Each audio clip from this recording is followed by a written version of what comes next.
फिर आगे है स्कूल व्यवस्था की मुख्य जिम्मेदारी किसके ऊपर होती है।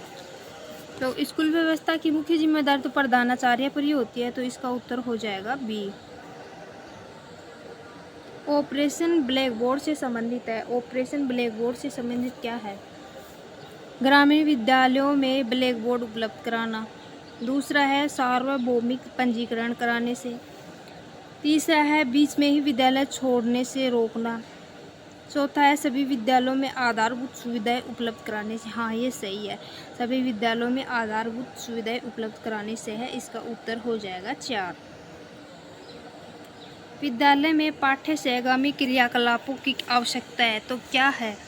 पहला है विद्यार्थियों के मनोरंजन के लिए। दूसरा है व्यक्तित्व के सामंजस्यपूर्ण विकास के लिए। हाँ, इसीलिए होता है, तो इसका उत्तर हो गया बी। व्यक्तित्व के सामंजस्यपूर्ण विकास के लिए आवश्यक है। फिर विद्यालय में पाठ्य सहगामी क्रियाकलापों की आवश्यकता यही है, तो इसका उत्तर हो जाएगा बी।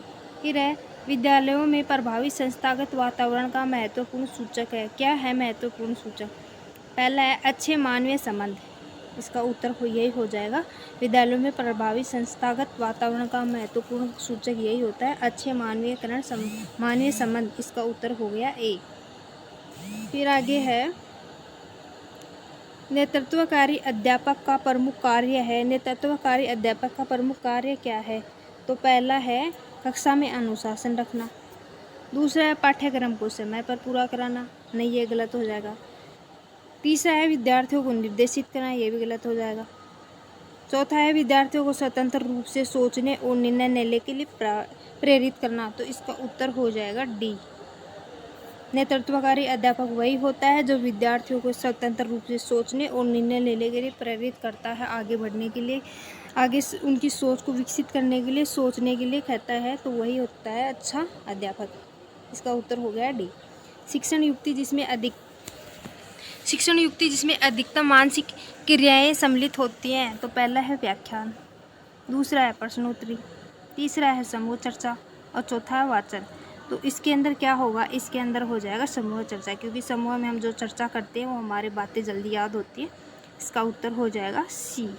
राष्ट्रीय शिक्षा नीति 2020 की नई शैक्षणिक संरचना है। कौन सी है नई शैक्षणिक संरचना? तो वो है 5+3+3+4। इसका उत्तर हो जाएगा बी। आगे है बच्चे स्वाभाविक रूप से अपने परिवेश के बारे में विभिन्न प्रश्न पूछते हैं। इससे पता चलता है कि वे क्या है? जिज्ञासु है। अगर वो प्रश्न पूछते हैं, वो जानने के लिए इच्छुक है, प्रश्न पूछ कर कि वो आगे पढ़ने के लिए इच्छुक है, जानने के लिए, नए नए शब्दों को जानने के लिए इच्छुक है, तो वो जिज्ञासु है। तो इसका उत्तर हो जाएगा सी। शिक्षक के रूप में यदि आपसे किसी गंभीर विषय पर भाषण देने हेतु कहा जाए तो आप क्या करेंगे? तो इसका पहला है प्रधानाध्यापक एवं या अथवा साथी शिक्षकों से सलाह करने के पश्चात निर्णय लेंगे। ना, ये गलत हो जाएगा। स्पष्ट मना कर देंगे। ना, मना तो नहीं कर सकती, ये भी गलत हो जाएगा। शहर से तैयार हो जाएंगे, यह भी गलत हो जाएगा। कुछ देर का समय मांगेंगे, तो इसके अंदर हो जाएगा शहर से तैयार हो जाएंगे कि हाँ मैं देने के लिए तैयार हूँ। तो इसका उत्तर हो गया सी। प्रभावी शिक्षण के लिए शिक्षक कक्षा में जाने से पूर्व करता है, क्या करता है? तो पहला है पाठ्य वस्तु विश्लेषण, दूसरा है अधिगम उद्देश्य का प्रतिपादन। तो इसका उत्तर यही हो जाएगा। अगर प्रभावी शिक्षण के लिए शिक्षक कक्षा में जाने से पूर्व अधिगम उद्देश्य का प्रतिपादन करता है, तो वही अच्छा शिक्षक होता है। तो इसका उत्तर हो जाएगा बी।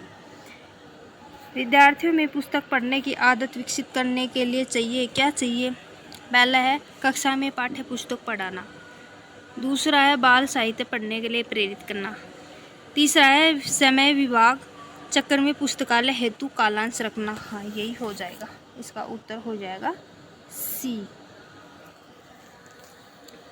समय विभाग चक्कर में पुस्तकालय हेतु कालांश रखना। इसका उत्तर हो गया 3। आउट ऑफ द बॉक्स सोचना है, तो इसका उत्तर क्या होगा? इसका उत्तर होगा अपसारी चिंतन सी।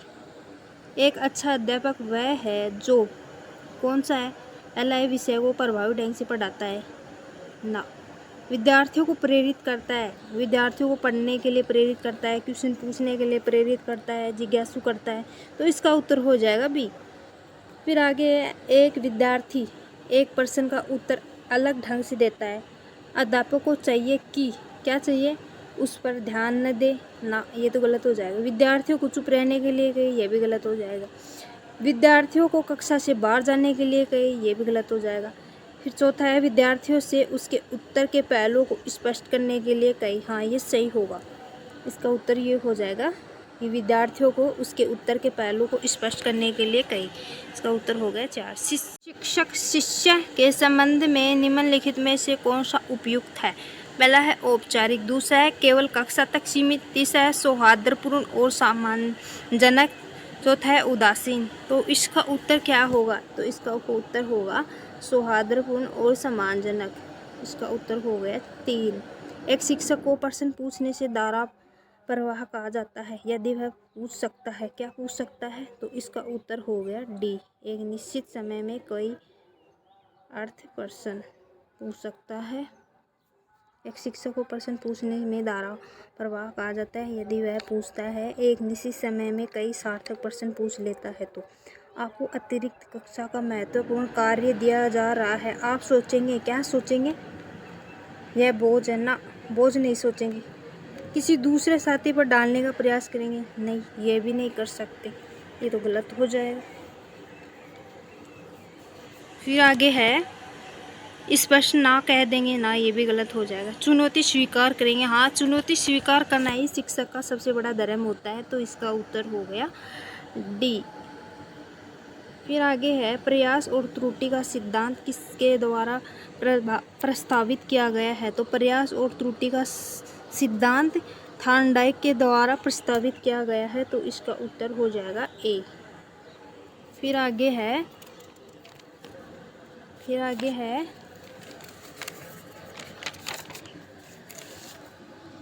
छात्रों के बीच नैतिक मूल्यों को प्रभावी ढंग से विकसित किया जा सकता है जब शिक्षक क्या अवसर मूल्यों के बारे में बात करता है। हाँ, यही सही है। इसका उत्तर हो जाएगा ए।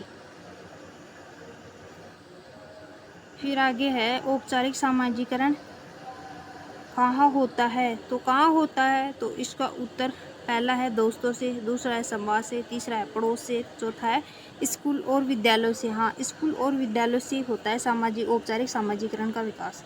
तो इसका उत्तर हो गया 4। फिर आगे है, सहपाठी समूह अधिगम से होता है। किस समूह से होता है? समय खराब। दूसरा है आनंददायक अधिगम, तीसरा है तर्क शक्ति का विकास, चौथा है सहयोग की भावना का विकास। हाँ, अगर हम सहपाठी समूह अधिगम करते हैं तो सहयोगी की भावना का विकास होता है। हमें अपना जो सहपाठी होता है, हमारा जो दोस्त होता है, उससे हम हेल्प मांग सकते हैं कि इसका क्या होगा, इसको कैसे समझें। तो इसका उत्तर हो जाएगा 4। फिर आगे है, निम्न में से कौन सा प्रश्न प्रकार व्यक्तिनिष्ठ होगा? कौन सा हो व्यक्तिनिष्ठ? तो पहला है निबंधात्मक प्रश्न, दूसरा है मिलान प्रश्न, तीसरा है सही गलत प्रश्न और चौथा है बहुविकल्प। तो इसका उत्तर हो जाएगा निबंधात्मक प्रश्न। इसका उत्तर हो गया 1। संवैधानिक प्रावधान अगला है, संवैधानिक प्रावधानों के संबंध में शिक्षा विषय है। शिक्षा क्या विषय है? पहला है राज्य सूचिका, दूसरा है समवर्ती सूचिका। हाँ, समवर्ती सूचिका ही है। इसका उत्तर हो गया बी। आगे है, निम्न में से कौन विद्यार्थियों को अंतःक्रिया की अधिक स्वतंत्रता देता है? तो कौन देता है? फिल्मों का प्रयोग, छोटी समूह चर्चा, पैनल चर्चा, दूरदर्शन पर प्रसारित शैक्षणिक कार्यक्रम। तो कौन देता है? तो छोटे समूह चर्चा। इसका उत्तर हो जाएगा बी। बौद्धिक विकास है। बौद्धिक विकास क्या है? बौद्धिक विकास जन्म से पूर्व ही पूर्ण हो जाता है, सतत प्रक्रिया है। तो सतत प्रक्रिया है बौद्धिक विकास। इसका उत्तर। फिर आगे है, एक अध्यापक कालांश के अंत में पाठ का सारांश प्रस्तुत करता है। यह सहायक है। यह क्या सहायक है? विद्यार्थियों को पाठ याद कराने में सहायता करता है। तो इसका उत्तर हो गया ए। फिर आगे है, यदि एक विद्यालय में विद्यार्थी अपने जाति समूह के साथ रहते हैं तो अध्यापक को समूह क्रिया में आवंटन के लिए क्या करना चाहिए? समान जाति के विद्यार्थियों के समूह बनाना चाहिए। ना ये गलत हो जाएगा। विभिन्न जातियों के विद्यार्थियों के समूह बनाने चाहिए। हाँ, ये सही हो जाएगा। इसका उत्तर हो गया बी। शिक्षण की गुणवत्ता परिलक्षित होती है किससे होती है? छात्रों के उत्कीर्ण प्रतिशत से, कक्षा में छात्रों की उपस्थिति से, छात्रों द्वारा पूछे गए प्रश्नों की गुणवत्ता से। हाँ, इसका उत्तर ये हो जाएगा सी। ऐसे ही क्वेश्चन देखने के लिए आप मेरे इस चैनल के साथ जुड़े रहिए और बहुत ही अच्छे क्वेश्चन डेली प्रैक्टिस के लिए मिलेंगे और वो भी PYQ के। तो आप मेरे इस चैनल को सब्सक्राइब करें और मेरे वीडियो को लाइक करें, शेयर करें।